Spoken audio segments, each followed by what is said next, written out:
Мөрөн сумын аймгийн иргэдийн урлаар мод үлдэх дээд хязгаарыг баталж өгж байгаа. Үүнтэй холбоотойгоор аймгийн иргэдийн урлын тогтоолыг үндэслээд сумын иргэдийн урл хуралдаад ой мэргэжлийн байгууллагууд болон ой нөхөрлөлтүүд дээр лимитээ баталж байгаа. Тэгэхээр мөрөн сумын хувьд бол мөрөн сум ой нөөц байхгүй. Мөрөн сумын дээр тусгай зөвшөөрөл авсан 5 ой мэргэжлийн байгууллага байдаг. Тэгээд мөрөн сумын 5 ой мэргэжлийн байгууллага бус сумууд дээр очиод танаа тэр манайх үйл ажиллагаа явуулъя.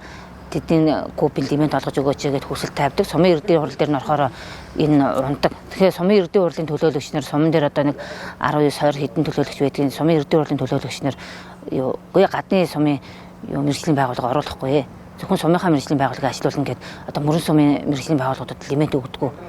Тэгэхээр яагаад мөрөн сумын мэргэжлийн байгууллага мөрөн суман дээр айн сан байхгүй гэж өөр суман дээр очиод лимит авах ирэх үүсэхгүй байгаа юм би. Нэгэн тусгай зөвшөөрөл авсан шаардлага хангасан мэргэжлийн байгууллага одоо Хөвсгөл аймагт үйл ажиллагаа явуулна гэсэн бол Хөвсгөл аймгийн аль ч суман дээр очиод лимитээ аваад үйл ажиллагаагаа явуулах эрхийг бас ойн тухай хуулийн дээр оруулаад өгчвөл манай мэргэжлийн байгууллагаас чадамж боломжтой гэж харж байгаа. Одоо наазах нь ингээд түнлийн мэргэжлийн байгууллага за манай түнэл дээр ингээд үйл ажиллагаа явуулахад бас модны модлог чанар нь алдагдаж байна. Одоо ингээд цагаан үр сум дээр очиод нэг ачаа мэргэжлийн байгууллага чадахжуулъя цагаан үр сумаас арай нэг модлог чанар сайтай мод аваад эцсийн бүтээгдэхүүн гаргаад бас иргэдтэй үйлчлэгчийн хэрэглэгчдэд хүргэчихье гэхээр бас ингээд нөгөө сум нь очингууд дахиад гадны сум мэргэжлийн байгууллага авахгүй л гэдэг. Тэгээд ингээ хайрцагтмал байдалд үүссэн учраас зөвхөн ингээд сумантаа л мөрөн сумын мэргэжлийн байгууллага тий энэ нас нэг улс төрийн нөлөө ороод мөрөн сумын мэргэжлийн байгууллагуудыг тухайн сумд оруулахгүй юм ч гэдэг юм уу.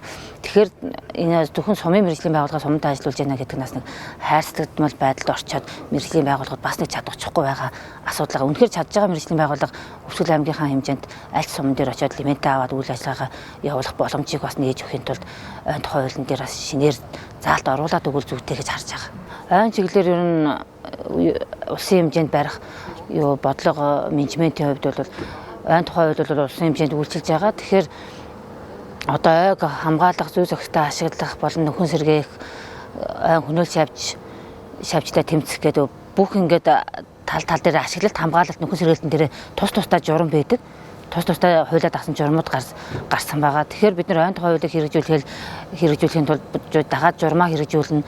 Тэгэхээр энэ журмуудыг ерөөсөө дагаж гарсан ойн чиглэлийн журмуудаа ерөнхийдөө бүгдийг ойн тухай хуулийн дээр зааж өгөөд явах юм бол бид нэр хуулиа хэрэгжүүлэхэд ч амар хуулийн улсын хэмжээнд нэг ижилтэйг шүүлчлэн тогтвортой өгчөд бол нэг арай түлхэц болно гэж харж байгаа. Дараагийн асуудал ойн салбарын боловсон хүчний асуудал. Одоо ингээд айн гэхэд аймаг дээр өөр байдаг гэж штэ. Манай аймаг дээр бол аймагуд бол орон нутгийн өмчт үйлдвэрийн газар гэсэн статустай явж байгаа. Бусад аймагуд зарим нэг аймагуд дээр төрийн захиргаа гэж яваад, зарим аймагуд дээр төрийн үйлчлэгээ гэж яваад ингээд яагаад бас менежмент тогтворгүй байгаадаа энэ айн боловсон хүчний асуудлыг аймаг нэг талд нь багтаагаад төрийн захиргаа байх юм уу? Бол төрийн захиргаа гэдэг яг аль статуст байх нэг талд нь улсын хэмжээнд нэг үйлчлдэг баймаар юм бэ.